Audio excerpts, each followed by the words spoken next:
In today's magical video, we're going to be continuing our looks at the McFarlane Toys Twisted Xmas as we have a look today at Jack Frost. There's a lot of little intricate things to look at for Jack Frost, but before we do that, you know we got to take some dimensions. The figure as a whole, if you don't count the twigs, branches, and limbs that come out from the top of his back, the figure on its own is 6 inches in height. If you factor in, though, all those little things that are jetting out from the back of Jack Frost, then the figure gets closer to about 8.5 inches in height.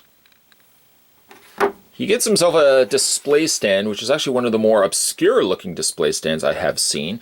It's not so much a stand as it is a back heel support for the figure. On the underside of the figure, you've got like this little ledge right there, and it fits over top of, I'll just show you upside down so you can see it. It fits through the little bar here that runs across the back of the display base. So that helps hold the figure up, kind of sets the scene as well. But it's very interesting the way that that pegs all into place. It doesn't even so much peg as it slots into that little area here. Before we look at the figure, I'm going to put him down, and he may topple over. Maybe I'll just lay him down for a second. And let's have a look at the display base. I mentioned this actually way back in 2011 when I first had a look at this Jack Frost figure, that his display base is represented here by a kind of snow top, mountainside sort of little village. It looks like it's already been snowed in. I hope the people living in this village are okay. You got like a little windmill here, which I guess over the course of time of storing it, unfortunately one of the propellers has broken off. I mentioned it in that review. I'll mention it in this review as well. Scale-wise, I could only try to figure out how tall Jack Frost is by looking at him scaled next to the building. If the buildings are this small, how tall is this Jack Frost? Maybe only Godzilla would be able to defeat this Jack Frost. We don't even know if he's good or bad. But judging by the look of the figure, I'm assuming he's bad. I'm assuming he's real bad. The base, though, does have the same little accent areas of the ice blue incorporated in there as well, not just relying on the white. There's the underside of the base as well. A neat looking base.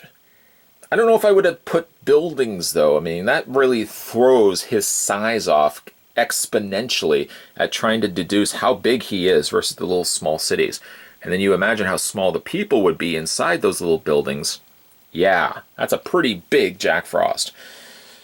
Speaking of Jack Frost, let's have a look at the figure, which originally I was excited to pick up.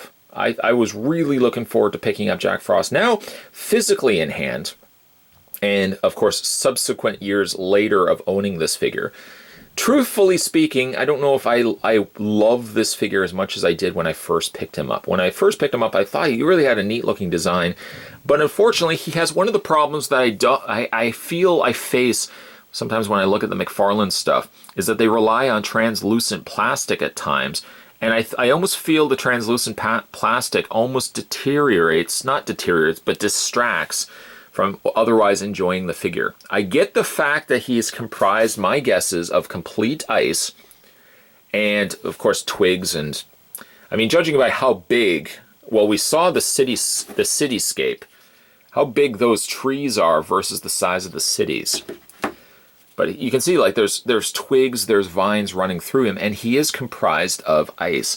But I don't know, something about incorporating a translucent figure and then just washing it with all this white, I feel kind of takes a little bit away from the figure. And maybe it's just me, I don't know, but I don't find I love the figure as much as I initially did when I first picked him up. He is laced with all these little icicle pieces that come out actually from his legs, his arms, of course from his chin. They are a little on the fragile side, but luckily it doesn't look like anything is broken over the course of time of owning this figure. His feet are very much rooted, no pun intended there, rooted as these tree roots are extending out from his feet. That's basically his toes. Face sculpt, if we can call it a face, it gives me also the vibe of a very old creature, But of course, he looks very scary as well. Maybe he guards the people, but I don't know. If you're going to guard a village, try not to look as menacing and terrifying as what you're doing. You're scaring the children.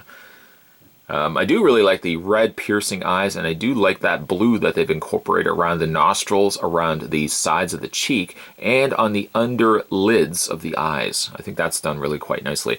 And again, I really like the incorporating of the brown. This little one piece right here, this, get my finger in here. I'm going to actually move his hand out of the way here. There we go. I'm just going to move his arm out of the way. These arms are posable, but as much as you could probably gather, there's this really weird random piece of colored, which I can only imagine is still a continuation of the wood and of the tree, but it's of such a strange, like there's no other color on this figure that matches this, that it just seems off-putting to me. That should have been the same color, I think, as the browns here, but instead it's just this weird coloring, this beige color that stands out to me like a sore thumb. And you may think to yourself, hey, I never noticed that before. That's all I'm looking at now. You're welcome. It's the least I could do.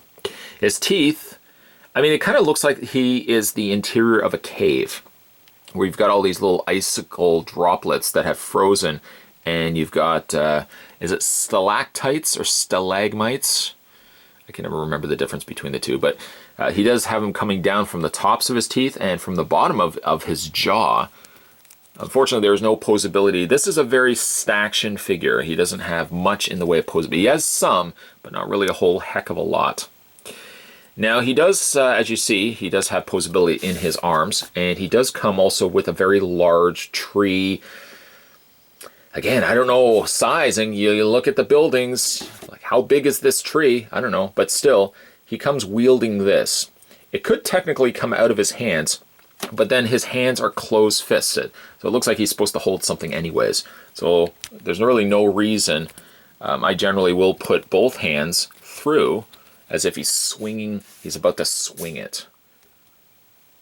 And again, it looks okay, but perhaps it's the incorporating of all the white over top of translucent, that if maybe the white was a different color, or the translucent ice blue was a different color, it seems to me like the two colors compete with one another. This feels like it wants to be a painted surface. This is obviously telling me that it's a translucent surface. So I find the two conflicting. You may not find that. Congratulations. And when we got some icicles running down from his little under Jack Frost bottom, and there's a close, somewhat close shot of what his chin looks like. So basically, he is somehow made up of, he's comprised of trees that have also been, he's got the ice there as well. So he's ice, trees, and a whole lot of nasty. Posability on this guy, it's pretty simple to run through. He only has basically the articulation, the hinge in the arm. So let me actually take this back out again.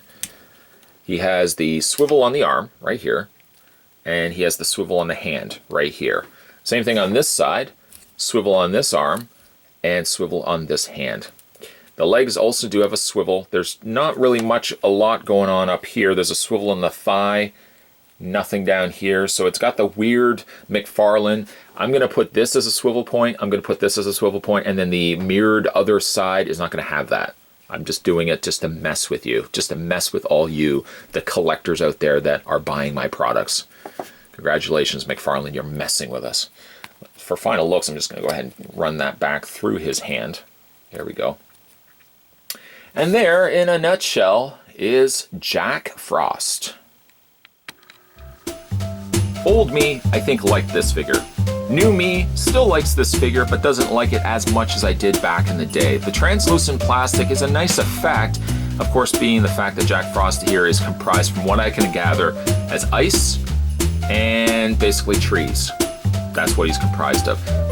I don't know, perhaps it's just me, but I find the translucent in plastic matching that with the white, it seems a little jarring to me. I know I get what they're trying to go with, but it doesn't work as well to me as I thought it might have when I first picked up the figure. I still really like the sculpt on the figure, but I don't like it as much as when I initially first picked it up.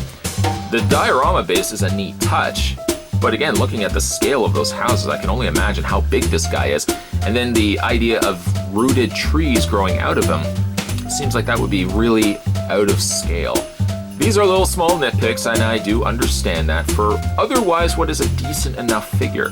He's got a good design to him, but somehow, I don't know, the parts of him just don't make for a total package awesome figure.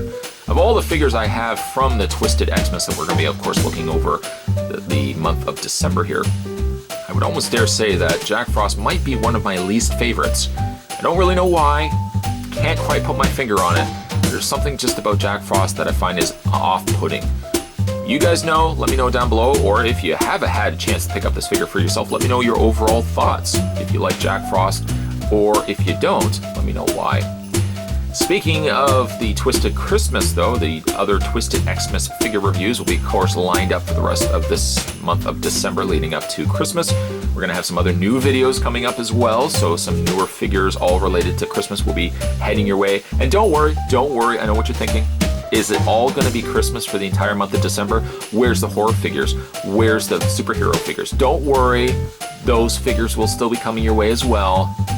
Don't worry, I know what you're thinking. It's not going to be all Christmas related. There's going to be other stuff coming your way as well. But the key is, the underlying key is make sure you hit that little subscribe button down below so you don't miss a beat when it comes to any future videos coming to this channel, Christmas or otherwise. In the meantime, today we were having a look at the McFarlane Toys Twisted Xmas. This was Jack Frost. Thanks for watching. I'll see you guys next time.